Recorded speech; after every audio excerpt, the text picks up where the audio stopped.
बच्चों, आज हम पढ़ेंगे संगनी क्लास 7 चैप्टर 10। आज के चैप्टर का नाम है ऐसे थे बालकृष्ण भट्ट। ये एक जीवनी है। इस पाठ के अंतर्गत बालकृष्ण भट्ट की जीवन, शिक्षा, साहित्य, सेवाओं का वर्णन किया गया है। तो इस पाठ में बालकृष्ण भट्ट के जीवन की शिक्षा, साहित्य और सेवाओं का वर्णन पढ़ेंगे हम। हिंदी साहित्य को ब्रज भाषा की भावपूर्ण कविताओं के मोहपाश से युक्त कर खड़ी बोली हिंदी गद्य के उपयोगी, व्यवहारिक एवं यथार्थ धरातल पर प्रतिष्ठित करने में जिन लेखकों ने अपने योगदान दिया, उसमें बालकृष्ण भट्ट का नाम बड़े आदर और सम्मान के साथ लिया जाता है। तो हिंदी साहित्य को जो ब्रज भाषा की भावपूर्ण कविताएं के महापेश से मुक्त कर खड़ी बोली हिंदी गद्य के उपयोगी, व्यवहारिक एवं यथार्थ धरातल पर प्रतिष्ठित करने में जिन लेखकों ने अपना योगदान दिया, उनमें से जो बालकृष्ण भट्ट का नाम बड़े आदर और सम्मान के साथ लिया जाता है। तो आज हम उनकी जीवनी पढ़ते हैं।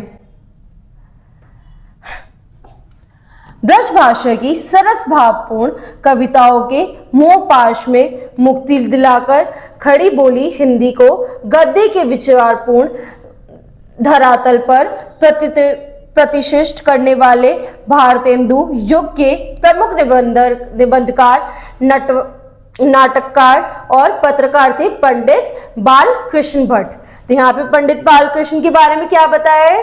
जो ब्रज भाषा की सरस भावपूर्ण कविताओं के मोहपाश से मुक्ति दिलाकर खड़ी बोली हिंदी को गद्य के विचारपूर्ण धरातल पर प्रतिष्ठित करने वाले भारतेंदु युग में प्रमुख निबंधकार थे, नाटककार और पत्रकार थे, वो थे पंडित बालकृष्ण भट्ट। उनका जन्म 3 जून 1844 को प्रयाग के एक प्रतिष्ठित परिवार में हुआ था। उनके पिता का नाम वेड़ी प्रसाद था।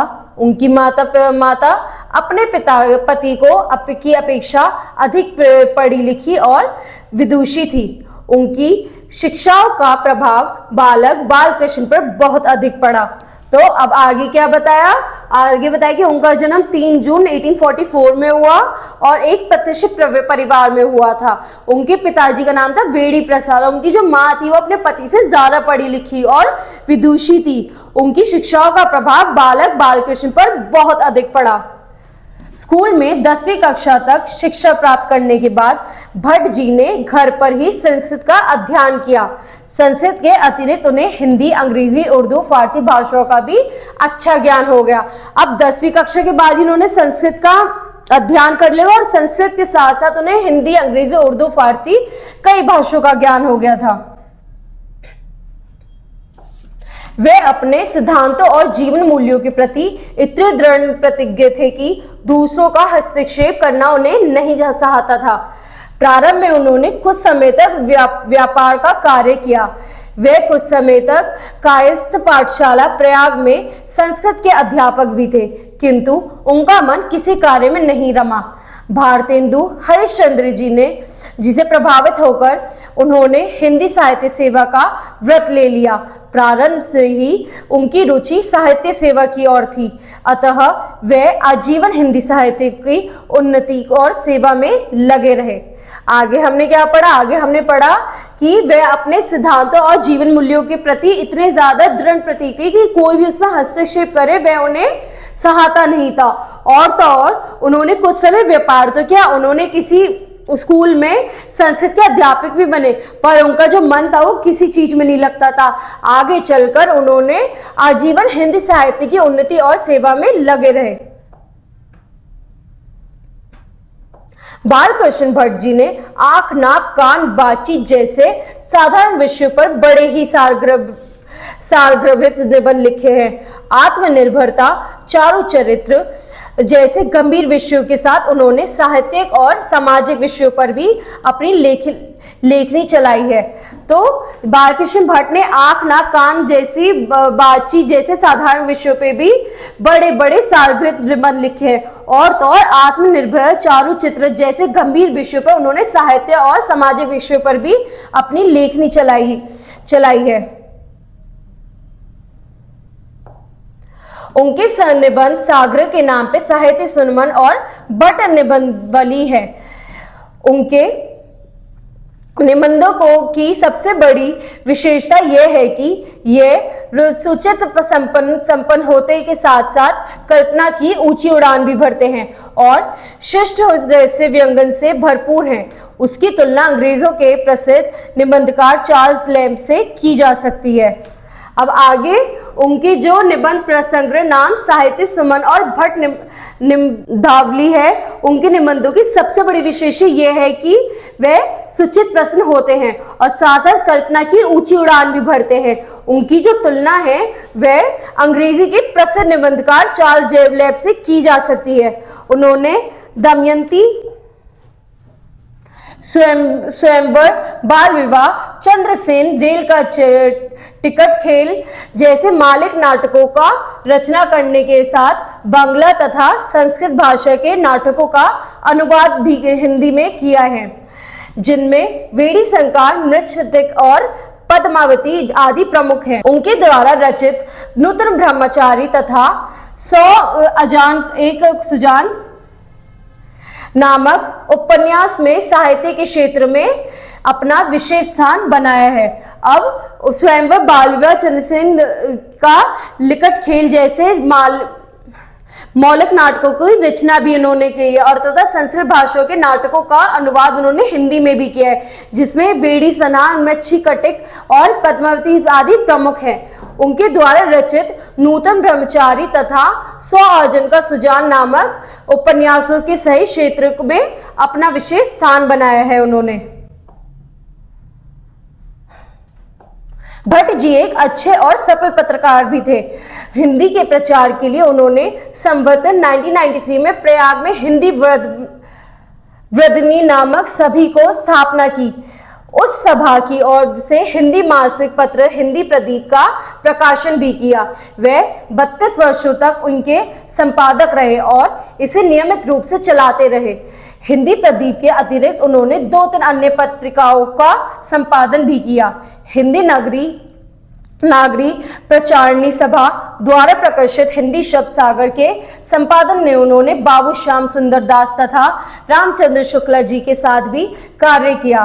प्रताप नारायण मिश्र, बाल संदूक गुप्त आदि उनके समकालीन लेखक थे। तो अब हमने आगे क्या पढ़ा, जो भट्ट जी हैं वो अच्छा सफल पत्रकार भी थे और हिंदी के प्रचार के लिए उन्होंने 1993 में प्रयाग में हिंदी वृद्धि नामक सभी की स्थापना की थी और उस सभा में हिंदी मासिक पत्र हिंदी प्रदीप का प्रशासन भी किया था। वे 32 वर्षों तक उनके संपादक रहे और तो नियमित रूप से चलाते रहे। उन्हें हिंदी प्रदीप के अतिरिक्त उन्होंने 2 से 3 अन्य पत्रिकाओं का स्थापन भी किया था। हिंदी नगरी प्रचारणी सभा द्वारा प्रकाशित हिंदी शब्द सागर संदर्भ में उन्हें बाबू श्याम सुंदर दास तथा रामचंद्र शुक्ल के साथ साथ कार्य करने को मिला। प्रताप नारायण मिश्र, बाल बंधु गुप्त आदि उनके समकालीन लेखक थे।